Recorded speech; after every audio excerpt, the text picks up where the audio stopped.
Hello, my marvellous sausages. Zur is here again. It's the 15th of November, the last one before Act 2 of Revenant drops in our sweaty hands. But let's go and see if he's got anything worth the while this week, yes. Because you never know, he might have something good. That bloke looks like me. Hello, Zur. How are your erecticles? I mean, the tentacles. And in we pile first off with the catalyst. Oh, we got the Aquarius catalyst, look.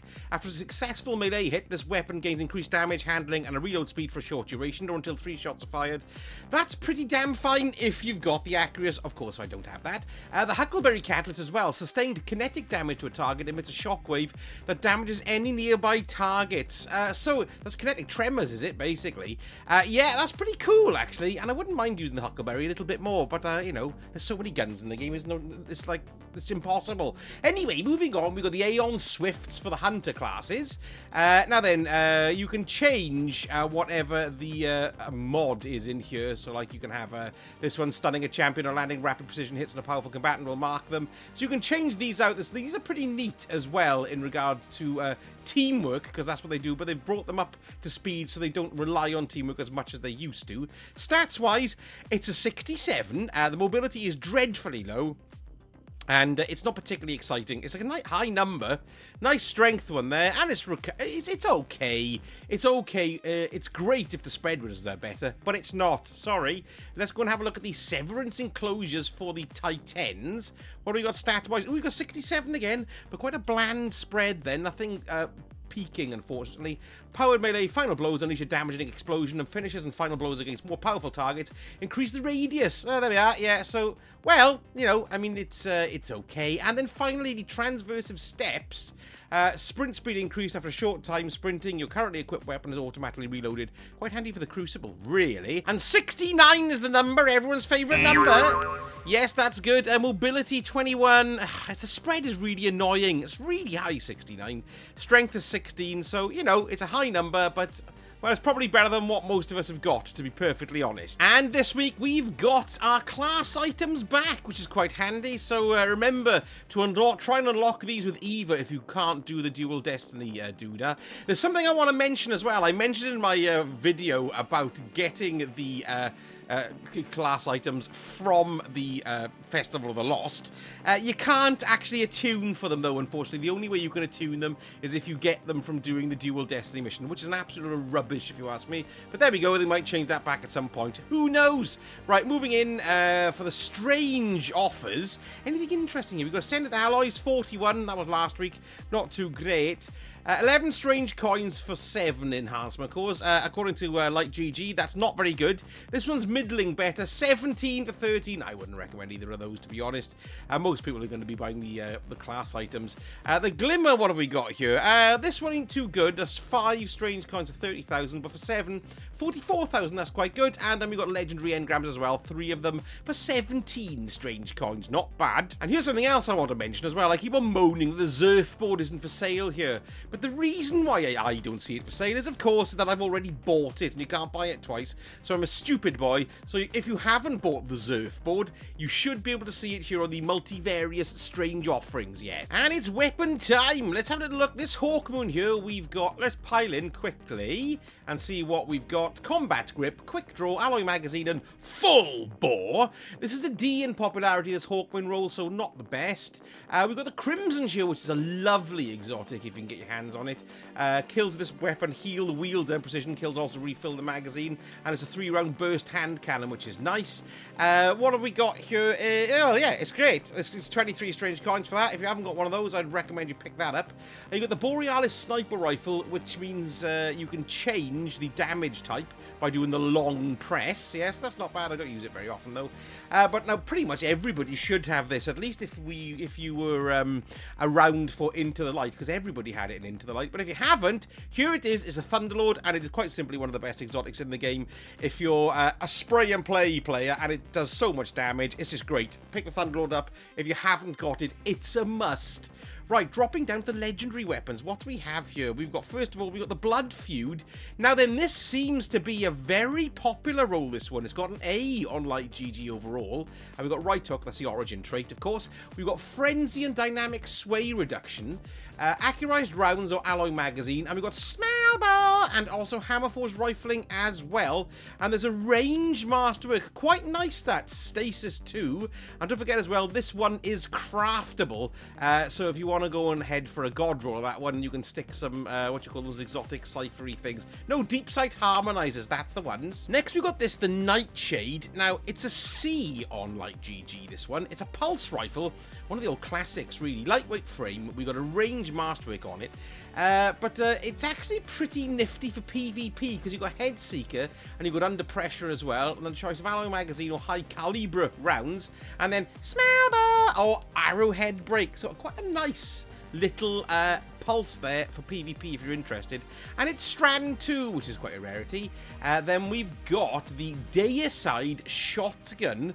Let's have a look at this one. What's it got? Oh, it's got a B, actually. It's not bad. Oh, it's got Demolitionist on it, which is always handy. Slide Shot, which is always great for PvP, for sliding in under my gun and shooting me in the nethers. We've got the Appended Mag, Steady Rounds. We've got Smell Bar again. And Trifled Barrel. This is Void, and it's a rapid fire frame. Yeah, good little shotgun, that. That, like I said, that's pretty popular. It's a B on, like, GG.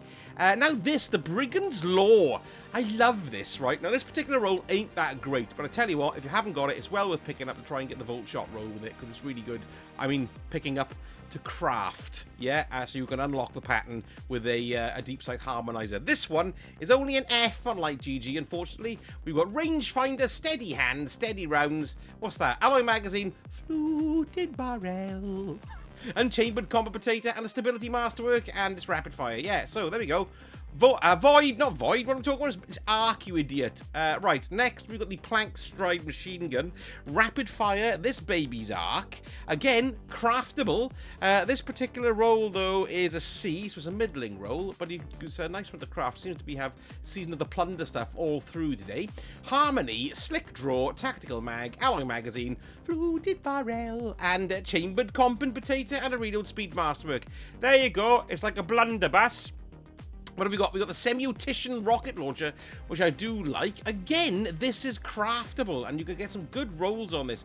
High impact frame. Let me just check something. I'm just checking it is craftable. Look, and there it is. We've got Danger Zone here as well. Stats for all. Alloy coursing then. High velocity rounds, linear combo potato, and Quatermass in the pit, and there's the handling masterwork on it as well. Not bad at all, that, but not great. Did I say that particular roll is F for effing rubbish? We've got Eternity's Edge. This is for the Warlocks. Let's have a little look. This is a D on Light GG. These get a bit tedious, don't they, every week? But there we go. Assassin's Blade, Thresh, Infinite Guard. I mean, everybody must have one by now. Honed Edge, Glen Close, and Tempered Edge as well. So that's the Warlock's one. And Warlock Armor. It's a simulator set from the Future War Cult. Let's have a quick check of stats. 64. Nothing to write home about there. Quite a nice looking set. I generally pretty much like all the armor in Destiny. Apart from some of the newer stuff that's coming out. 63. No, that's rubbish there for the chest. Don't bother. There's the chest. Not the chest piece. There's the armsicles. Oh, my snake is eating it. Snake. There's there. Headboard. That's something that goes on the bed. Helmet. Helmet. 65. Yeah, no, it was okay. Nothing to get excited about. And the details on the booties, they are 64 as well. Nothing to write home about. And here we are for the Titans, and it's the Crown Splitter. Ooh, and it's a staggeringly brilliant F for rubbish, even though F doesn't begin with rubbish. What? Counterattack, Tireless Blade, Heavy Guard, Hungry Edge, Enduring Blade, and Tempered Edge as well. So there we go. Forget about that one. Chuck it in the bin. It's only good for skewering cherries and sticking them in a glass. What else do we have? We've got the Legendary Simulated Gauntlets, Armor, Doodah things, Stats, 63. No, nice though, nice, yes. Chest piece, let's have a look at that. We want something a bit, ooh, 66 is good. It's all over the shop though, unfortunately, so I can't really recommend it. We want it in resilience and discipline or strength. I mean, no intellect, yeah. We've got the mark here, which is the tea towel, which is actually very fetching. Which is, there's a flap there, look, to cover your unmentionables, which is quite nice, I thought, yes. There we go, no stats on that, of course. We've got the simulator helm 8, 64.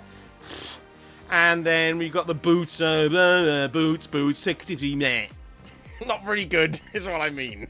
Here we are, straight in for the hunters. Don't forget as well, you can get your relativism and your stoicism and your solipsism. Yes. Next, we've got the quick fang here for the older hunters. What's that now? I was just looking at the poxy. Yes, a D on light GG, not a popular role. We've got one for all, energy transfer, Swordmaster's Guard, Enduring Blade, Glen Close, and Tempered Edge as well. So not that great. Let's have a look at the armor. 63, Spike and Discipline, not great. Here we go for the chesticles, and that is a 65. Dreadful mobility, nah, rubbish. Let's have a look at the cloak, though.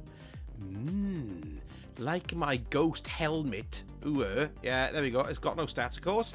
The mask, let's have a look at the simulator mask. Putting an extra R in that then. Rubbish. And finally, the booties. Let's have a look at that as well. 66.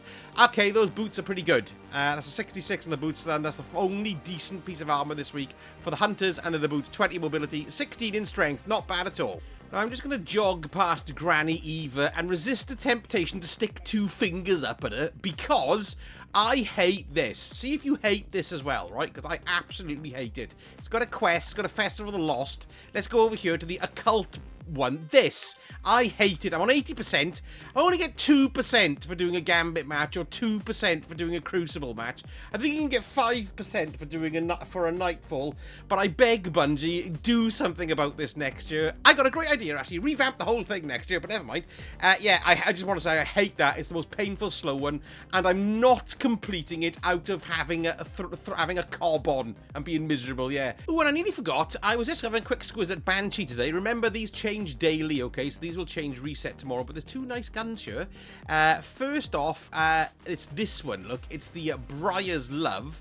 Let me just check that's the right one there. What have we got here? Yes, it is. Look, so we've got, this is an A on light GG, which is nice. It's explosive payload, keep away, accurized rounds, extended mag, polygonal rifling, and fluted barrel. And it's void, and it's a scout. So yeah, it's worth picking up. Of course, you can craft it as well. The other one that's pretty damn fine is this one. It's the Pizzicato 22. We've got Swashbuckler, Perpetual Motion, Extended Mag, Armor-Piercing Rounds, Polygonal Rifling, and Full Bore, and a Handling Masterwork as well. That's also an A on Light GG. So 2 pretty good things if you're looking to spend a bit of cash there. It's only 1 Enhancement Core and 10,000 Glimmer.